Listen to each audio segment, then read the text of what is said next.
persona que lo contiene, ¿sí? De tener crisis repetidas, ¿sí? Sin que tenga un desencadenante como tal. Y estas crisis pueden ser de tipo convulsiva o no convulsiva. O sea, hablar de convulsión podríamos referir que es un tipo de crisis dentro del contexto de una epilepsia. Y esto, si al final de cuentas no se tratan, puede tener al final de cuentas deterioros progresivos en cuanto a la cognición, al tipo de personalidad o desencadenar con trastornos psiquiátricos posteriormente, si estas no se tratan, ¿no? Y antes de lanzar el caso que tenemos preparado sobre este tema, ¿no? El testimonio, doctor, rapidito, ¿por qué algunas personas creen que con una persona convulsiona ya es epiléptica? Bueno, básicamente es información. Hay que entender que la persona, el común de la gente, no sabe de este tema, pero justamente es la forma como lo están presentando es importante. Entonces, una persona que tenga una crisis, ¿sí? Una crisis nada más, ¿sí? El desencadenante de la crisis puede ser cualquier otro factor, ya sea glucosa baja, ya sea una infección generalizada, ya sea un trauma que esté desencadenando ese evento de la crisis. Para hablar de epilepsia tienen que cumplir algunas características específicas. Que vamos a ver después del caso, ¿no? Así es. Ahora sí, vamos a ver el caso que tenemos preparado sobre epilepsia. Un día desperté con dolores de cabeza, con zumbidos, tuve una crisis, me desmayé, convulsioné por casi un minuto. Mi nombre es Juana Olazábal y soy paciente de epilepsia refractaria en el lóbulo temporal. La verdad, yo no tenía ningún indicio de que tenía epilepsia hasta que tuve una crisis convulsiva a los 21 años en mi trabajo. Un día desperté con dolores de cabeza, con zumbidos, muy cansada y en un punto del día tuve una crisis, me desmayé, convulsioné por casi un minuto y me llevaron a emergencias. En ese primer momento no se me diagnostica epilepsia. Paso el primer mes dando vueltas, simplemente tomando ansiolíticos. Después de casi un mes, un doctor me dice, bueno, esto es epilepsia. En una semana ya no era una crisis al día, sino eran 7, eran mientras dormía. En ese momento es cuando toda mi familia pues, se sienta conmigo y me dice, bueno, esto es epilepsia y ahora tenemos que enfrentarla. Como epiléptico vives con miedo, miedo a cosas que muchas personas toman por sentado, miedo a bajar las escaleras porque es muy probable que te puedas caer si te mareas, miedo a caminar por lugares que no tengan baranda. He tenido la mala suerte de tener crisis en la calle y las personas no saben cómo reaccionar. En muchos casos me acercaba y les decía, mi nombre es Juana Olazábal, soy epiléptica, voy a tener una crisis y necesito ayuda, por favor. Y muchas personas se iban. No me ayudaban. Me encontraban tirada en la calle y muchas personas pensaban que tenía desvanecimientos o me colocaban algodón en la nariz, que es lo peor que puedes hacer para un epiléptico. Entonces me hice un tatuaje en la muñeca como una manera de prevención. Cuando las personas me ayudaban, incluso en emergencias, me recibían, ya ven que tengo tatuado grande en la muñeca, epilepsia, así que me ayudan más rápido. Le enseño a mis alumnos que no es una sentencia de muerte, que no es contagioso, que todos podemos ayudar con reglas básicas, no se mete nada en la boca, no se jala ninguna parte del cuerpo. Proteger la cabeza del epiléptico y ayudarlo cuando se levanta porque nos despertamos después de la crisis desorientados. No sabemos qué hora es, dónde estamos ni nada. Me han despedido de trabajos al enterarse que tengo epilepsia porque me consideran un peligro para el entorno laboral. Sin embargo, nunca he dejado de ser profesora. He trabajado en miles de lugares y sigo trabajando. Además de ser un tema médico, es de salud mental. Los diagnósticos neurológicos acarrean depresión. Los diagnósticos como estos usualmente se llevan a la familia. Doctor Miguel, qué complicado, ¿no? Realmente veíamos el caso de esta chica, es fuerte lo que nos ha contado, más adelante vamos a detallar muy bien, pero primero quiero que veamos unos datos, ¿no? Relacionados a la epilepsia. Esto usted ya lo ha aclarado hace un momentito, ¿no? Tener una sola convulsión no constituye epilepsia, ¿no? Así es. Un paciente con una sola crisis convulsiva no podemos catalogar como una epilepsia. Puede ser la manifestación de un paciente que en el tiempo puede ser una epilepsia, pero más no causó una crisis, hablar de epilepsia. Entonces, tenemos que recabar varios datos porque hay que categorizar al paciente. Si uno le va a decir que es epiléptico, probablemente toda la vida sea esa condición. Entonces, hay que tener con pinzas cuando un paciente solo tiene una crisis y hay que ver si hay desencadenantes o no hay desencadenantes. Muy bien, hay que hacer un muy buen diagnóstico. Y además, no todas las convulsiones implican pérdida de conocimiento. En el caso de la joven, ella sí, ¿no? Ella decía que de pronto caminaba por la calle, le daba, ¿no?, esta crisis de epilepsia y de pronto se levantaba, ¿no?, y estaba tirada en el suelo. Es lo que normalmente se conoce, bueno, cuando te dé el ataque o la crisis, evidentemente, es un estado en donde básicamente el paciente, gran parte de ellos puede tener alteración del nivel de la conciencia, se desploman, están en una etapa, bueno, tienen la crisis. Después de ese periodo pasa a un estado de posictalia, vamos en medicina, en donde básicamente el paciente se puede despertar confuso, dificultad para hablar y obviamente hay que esperar que pase, ¿no? Cuando pase el ataque. En cuanto a lo que menciona, que no todas las crisis se manifiestan de esta manera, eso es verdad. Eso sí, básicamente 30-40% de las crisis no vienen con los movimientos que han descrito hace un rato. Básicamente pueden venir como que se desconecta un momento o el deterioro progresivo y rápido en un paciente adulto de repente que condición dificulta sus actividades laborales, puede ser una manifestación como tal.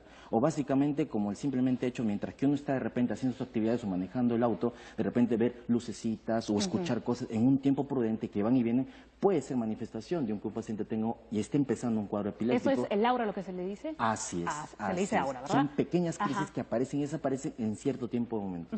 Pero eso es bueno resaltar, ¿no, doctores? Porque generalmente siempre relacionamos la epilepsia y lo que nos viene a la cabeza es aquella persona que está en el suelo convulsionando con espasmos, pero las convulsiones son de diversos tipos, ¿no? Yo al inicio les decía, su hijo se queda ausente, eso también es un tipo de convulsión, ¿es así?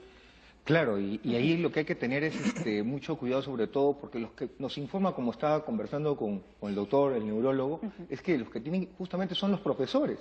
Cuando están notando una baja en el rendimiento, avisar justamente a los padres para que tenga una evaluación muchas veces neurológica. Muy bien, doctor Soto, ¿algo que comentar? Sí, para hacer un pequeño resumen, porque ahí se puede confundir un poquito. Entonces, la idea es que el cerebro va a tener un montón de conexiones, hay una descarga eléctrica normal, y esto se va a alterar. Una forma de presentación es la convulsión. Entonces, la convulsión es el movimiento estereotipado que uno hace, pero hay otras manifestaciones que también pueden ser sin movimiento. Todo eso es la epilepsia. Muy bien. Y ahora sí, doctor, quiero que usted me ayude, junto, ¿no?, a esta imagen, los diferentes tipos de convulsiones. Están las convulsiones parciales, pero hay muchas más. Ok.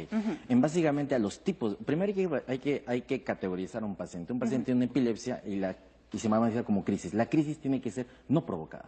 O sea, que no hay un evento que lo haya desencadenado. Entonces, hay que tener parámetros para mencionar esto. Por ejemplo, aquella crisis, por ejemplo, separada más de 24 horas en un paciente que no haya tenido previamente eso, es un paciente epiléptico. Hay que determinar la causa y eso en el tiempo se da. Pero la importancia de determinar que sea epiléptico es iniciar prontamente el tratamiento. Porque en el lapso prudente, este paciente puede volver a repetir aquí. Y cada crisis es una noxa para el cerebro. ¿Qué quiere decir? El flujo sanguíneo baja, las neuronas como tal se estresan, se aturden, el cerebro se hincha. Entonces, son condiciones que pueden generar deterioro progresivo. ¿Qué pasa, doctor, exactamente en nuestro cerebro, ¿no?, para que ocurra esta convulsión? Bueno, básicamente lo que pasa en el cerebro es el cerebro funciona como una red. ¿Ya? La red se conecta en base a descargas permanentes y el detalle cuando hay una descarga hipersincrónica desordenada en una área del cerebro, que puede ser como en este caso puede ser una tomografía ¿sí?, axial, puede haber una desencadenante básicamente a nivel de la corteza, desencadena este estímulo, entonces se va a manifestar como una crisis. En este caso, hay que determinar que puede haber causas en esto, ¿no? Básicamente, aprovechando un poquito acá la imagen, ¿sí? Hoy en día en el Perú, la causa más frecuente de crisis epilépticas, ¿sí?, en la edad adulta, es una infección. ¿sí? Es una parasitosis, que es las neurocistercosis. ¿El meningococo? No, neurocistercosis. Ok. Entonces, que básicamente acá se van a ver como pequeñas calcificaciones, ¿sí? En el cerebro, y que van a manifestarse como una crisis. Hay que entender que de repente en este tipo, aprovechando la imagen, de todas las imágenes que están teniendo acá, que son calcificaciones que se ven, no todas van a generar la crisis. Van a generar la crisis aquellas que se encuentren a nivel de la periferia, que es la corteza cerebral. Entonces, de todo el cerebro, lo que descarga básicamente es la corteza, que mide más o menos 1.5 milímetros, ¿sí? Y es la que va a generar la crisis. Hay diferentes tipos, pueden ser crisis generalizadas con alteración de la conciencia, como hace un rato lo mencionabas, claro, ¿sí? O pueden ser crisis parciales, que básicamente van a ser focales a nivel de la mano, a nivel de problemas sensitivos, visión y ese tipo de cosas. Y otros que van a empezar con movimientos estereotipados, que básicamente hay personas que están haciendo sus cosas y comienzan a agarrarse, como por ejemplo, el mandil. Se desconectan completamente y pueden seguir caminando. Es un tipo de crisis, ¿sí? Una crisis parcial compleja. Ahora, otra consulta. ¿Cómo diferenciamos un desmayo normal de un desmayo provocado por esta crisis de epilepsia? Bueno, normalmente cuando uno encuentra a una persona en casa o en la calle desmayado, una de las cosas que podría orientarnos mucho es que las personas que convulsionan tienen lo que se llama la relajación de esfínteres. Entonces podría encontrarse que ha hecho pis o ha hecho pupú. Entonces eso me dice, no, esto no ha sido un desmayo normal. Esto ha sido una crisis en la cual el cerebro tenía un cortocircuito y ha dejado que todo se relaje, y eso me ayuda bastante para poder buscar rápidamente la causa y instalar tratamiento pronto. Así es, muy bien. Y no solamente lo ayuda a usted, doctor, sino a las personas que quizás estamos alrededor. Claro. Imagínese que eso le ocurre a esta persona en medio de la calle, ¿no? Solo para acotar, si bien es cierto, un paciente se desmaya y de repente al momento de que se le pregunta, el paciente despierta, todas las crisis se van a acompañar siempre de dos situaciones importantes. Sí, del aura, que es el estado premonitorio, que puede venir con cefaleas o adormecimientos, y otro es el estado posital, que quiere decir, después de ese evento del desmayo se levantan somnolientos, con mucho sueño, dificultad para hablar, y eso progresivamente, casi la mayoría de las crisis después del evento tienen esas dos situaciones. Y no recuerdan lo que ha pasado antes. Obviamente, amnesia del evento, no se acuerdan de todas las situaciones. Muy bien. Doctor, usted que es del Hospital 2 de Mayo, ¿qué le parece? Antes de irnos a la pausa, quiero darles unos datos importantísimos. ¿Me ayuda a leer cuáles son los servicios que ustedes brindan en el hospital? ¿Le parece? Atención en todas las especialidades médicas y quirúrgicas, énfasis en patologías de alta complejidad, atención ambulatoria y hospitalización. ¿Estamos de acuerdo? Así es. Ya lo saben. Más información, llamar al 328-0028. ¿Está bien el teléfono? Correcto, ¿Otro que añadir, por si acaso? No, ese es. Ahí está, el teléfono. Entonces, para cualquier información, ya saben, Hospital 2 de Mayo. Ahora sí, hacemos una pausa en Junta Médica y ya volvemos.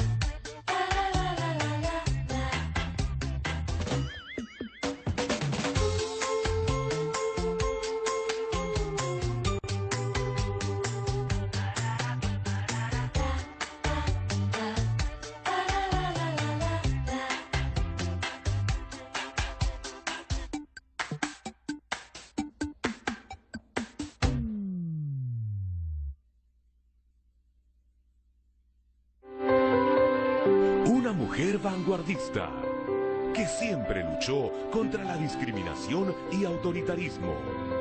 Fue una mujer de palabra y de acción, y el día de hoy vamos a conocer su vida. Magda Portal, considerada la primera poetisa del Perú. Estoy segurísima que la van a disfrutar muchísimo. Soy Norma Martínez y esto sucedió en el Perú. Este lunes a las 10 de la noche, TV Perú, somos todos. Disfruta de este programa en compañía de toda la familia.